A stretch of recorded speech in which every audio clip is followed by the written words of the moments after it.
Shell and BP paid zero tax on North Sea gas and oil for 3 years. Firms defend paying no corporation tax after government handed out billions to energy giants.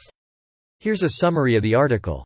Shell and BP, which together produce more than 1.7 bn tons of greenhouse gases a year, have not paid any corporation tax on oil and gas production in the North Sea for the last 3 years, company filings reveal. Shell and BP paid no corporation tax or production levies on North Sea oil operations between 2018 and 2020, and claimed tax reliefs of nearly £400 million, according to annual payments to governments reports analysed by The Observer. Taxpayers will foot a bill of more than £18 billion for the decommissioning of the oil and gas infrastructure in the North Sea up to 2065, made up of tax repayments and a reduction in offshore corporation tax. A report published last week by Friends of the Earth and the New Economics Foundation found that the oil and gas industry is preparing to seek approval for 30 offshore projects by 2025. Shell has defended plans for the Cambo project, a controversial oilfield off Shetland that contains about 800 barrels of oil and is awaiting approval from the Oil and Gas Authority, a government licensing body. A Shell spokesperson said, "Our total oil production already peaked in 2019 and we expect it to continue declining, including through divestments. We're already investing billions of dollars in low-carbon energy." The North Sea Transition Deal agreed earlier this year also maps out how the sector will reduce emissions in line with the government's net zero targets.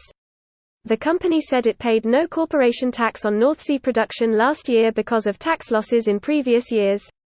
A BP spokesperson said, "All BP's North Sea assets are owned by companies that are subject to UK tax in accordance with UK law. Over the years, BP has contributed over £40 billion in taxes to the UK government from its North Sea business. In recent years, in line with long-standing UK tax regulations, tax relief on the significant investments we have recently made in the North Sea business and the challenging price environment, including the steep oil price falls in 2015 and 2020, have meant we have paid no North Sea corporate taxes." A government spokesperson said, "The UK oil and gas industry has paid around £375 billion in production taxes to date, with companies in the North Sea subject to headline rates that are more than double those paid by other businesses." This post received a score of 16,000, with an upvote ratio of 96%. Here are the top comments in response to this article. Politicians are much cheaper than income tax. By doing that, they can avoid income tax, attain corporate tax benefits, handouts, have bills that would curb their pollution killed, bills that require more regulation killed, bills that assist the emerging green energy killed or severely hampered, and so much more. Politicians are very sound investments, and in certain countries, completely legal. Gross, isn't it? Stop writing this stuff, you're giving Joe Manchin nightmares. And Kirsten Sinema. Couldn't be a more obvious sellout. All Americans' politicians, especially left-central and right-leaning, are in support and benefiting from the legalization of corruption in the government. Quite shocking to me.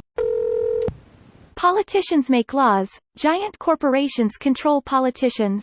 Still like the comedian that said politicians should wear jackets that have all their sponsors on them like sports players. Robin Williams. Getting socialized handouts to, not the needy, but to fucking massive corporations. Where the fuck are the right-wingers' outrage on socialism to billion-dollar companies? What the fuck? Well, in socialism the society gets paid. In capitalism capitalist get paid. Less for you so more for them. You know what? Fine. Why would they be taxed if their contribution was thought to be worthy of subsidization? To fix it, increase their taxes to match their impact on global climate and never subsidize them again. Continue this until they collapse because the business is unsustainable. Subsidize the cost to consumers in THR meantime as we adjust to a sustainable infrastructure. Isn't that how capitalism is supposed to work? If the business can't survive, then let it fail and another can fill the gap. Too big to fail. The real welfare babies. TLDR. Lots of spending on investment and a dip in oil prices means that for a few cherry-picked years BP and Shell paid no taxes. This is a clickbait headline. Now that prices are up, BP and Shell will be paying taxes again like they have in the past. Both companies have made huge numbers of redundancies in the past 18 months, and are investing heavily into pivoting their businesses into renewable power. I can't see why Reddit can't understand that we tax profits not revenue, and when a big company doesn't turn a profit, it doesn't pay a lot of tax. There is a problem with aggressive tax avoidance schemes used, but the problem there is not the company, it is the laws that allow them to do it. No company, no matter how responsibly managed, is going to pay more tax than is due or it has to. This video was automatically created by Reddit to speech. The article and comments in this video were selected from Reddit according to their upvotes, and any paraphrasing was performed by smmry.com, without any human intervention.